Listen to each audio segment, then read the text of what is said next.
Hi everybody, and welcome back to the Who'sy Podcast YouTube channel. So a little bit different this time. It's not a review or anything. This is a build video. It's the first one I've done since, well, for a couple of years now actually. So what you see in front of you here is a custom-made sonic screwdriver. Now my son Scott asked me to make him one after I built him a TARDIS console a couple of years ago, which was the last build video I did. So I thought I like a challenge. So I thought, how can I go about doing this? So I did a little bit of research and see how people were putting these things together. And a lot of them are made out of metal, sort of copper piping and brass and fittings and so on and so on. And a lot of it was sort of mostly made in America, if I'm honest. And those parts aren't readily available in DIY stores or even online actually. In the UK. So what I thought I'd do something a bit different. So I thought I'd just go for a really sort of like make it out of plastic bits and pieces. It's a bit lighter and less expensive as well. So what I'm going to do, I'm going to take you through how I put this thing together. And for those of you who've been sort of following me on Facebook, Twitter, Mastodon and Threads as well, you've probably seen I've been putting up various photographs of the build as I've been going through it. But I thought I'd just do a little video, just explain it a bit better. So the main body here, the handle. So this houses the battery and the switch, obviously, as well. So this is just made out of 22mm plastic piping, ordinary sort of plumbing pipe.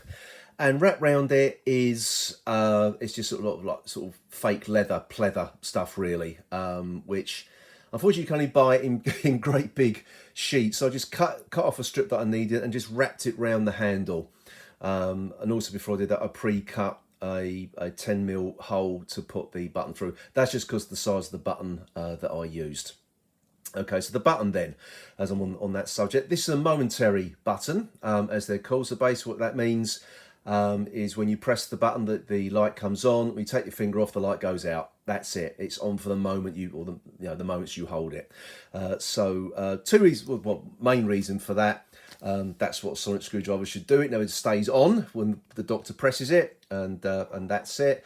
And also, so Scott doesn't actually waste any batteries by accidentally leaving the thing on, even though it's. I can replace the batteries, but I'll come on to that a bit later on. So the bit in the middle here, this clear perspex, that's just an acrylic tube. That's 15mm, which I sprayed a clear orange using Tamiya acrylic paint. And again, the reason for the orange motif there is because that matches the colour of the time rotor that I put onto Scott's TARDIS console when I built it. So then really what we have here, this is a 22mm to 15mm compression joint. And what I did, I just discarded the main body of it and just used the top really. So basically this pipe then just slots in underneath, and that's glued into place. It's just sprayed with a copper acrylic paint, metallic acrylic paint, so just to give it a look. And then at the top here, this is a 15mm to 10mm compression joint, which I thought looked really good to use as the top of the sonic screwdriver. And again, that's just sprayed with acrylic silver paint, just to give it a sort of like a different look. Scott wanted a different look. He wanted it silver at the top and copper below. So all I've done here, really, I've removed the cap here to put in the LED, which if I just turn this around so you can see it, the LED sits in there nicely. I took out all of the rubber sort of washers and stuff inside because I'm not using it as a compression joint.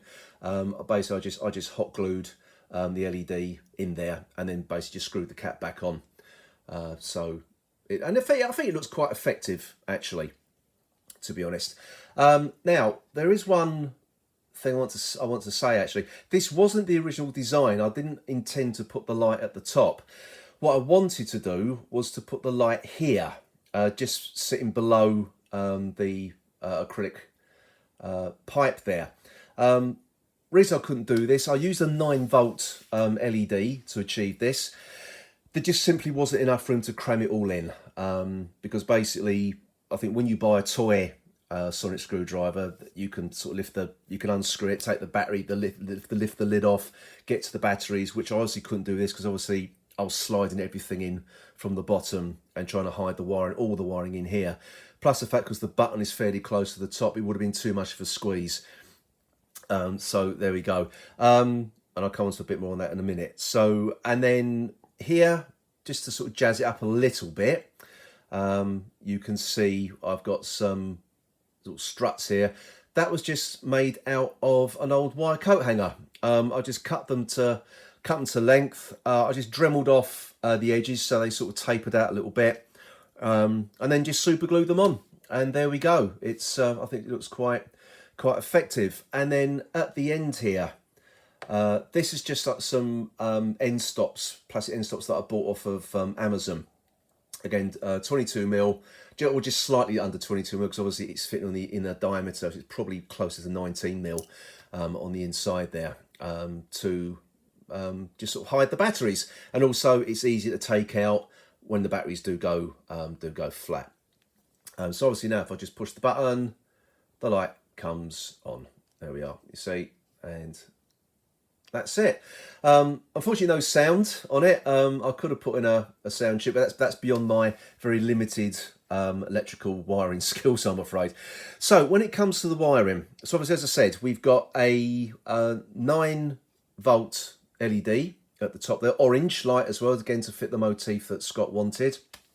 And I did a bit of research with apparently sort of if you use any sort of orange, red, sort of yellow LEDs, they do actually draw a bit more power.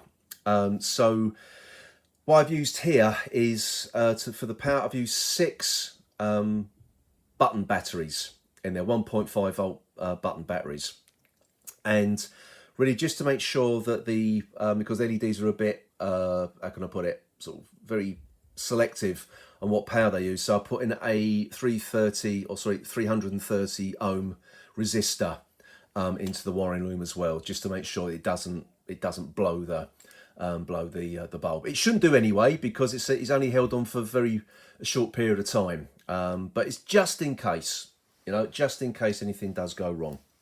So so obviously that's then wired directly to the button. This is all on the positive side of the circuit as well. And then when it comes to the batteries, now I did actually pinch this idea off of another YouTuber, and all they used magnets as the terminals. So basically the magnets will hold the batteries together, and then you put your positive, and then make sure you get your positive and negative right, and then put 2 other magnets on the end to hold them in place. And then all I did then, I just put electrical tape around it to hold it in as like a proper pack, so it doesn't actually sort of fall apart inside. But I say the actual magnetism does hold the batteries together to a certain degree, so that's why I found it best just to put some tape around it anyway, and it just made it look neat and tidy when I was trying to slide it into the body there. So all in all, I'm really quite happy with it. It's usually sort of a sort of bit derivative, I know, because I actually wanted to go more old school with this sonic screwdriver. So hence I wanted the LED here, and I just wanted to put sort of like something more old-fashioned on the top there as well. So it was held up sort of vertically rather than horizontally like they do now. They point it like a magic wand, really, don't they? In Doctor Who now. So I wanted it more old school, like John Pertwee, Tom Baker style. But unfortunately, I couldn't actually figure out how to get that. Well, I think if I used a smaller bulb, I probably would have got away with it. But I think anything smaller, I would try to then fit sort of platforms to sort of hold it in place further down there. It would have looked a bit messy trying to cram it all into this handle, which obviously once it's put together, I can now only access from this end here.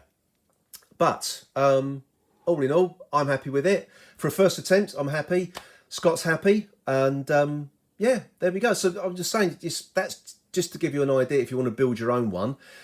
But go ahead and do it. It's It's remarkably easy. You don't need that many electrical skills. I've got to be honest, when I did the soldering on the on the resistor, yeah, I hadn't done any soldering for the best part of probably about 40 years.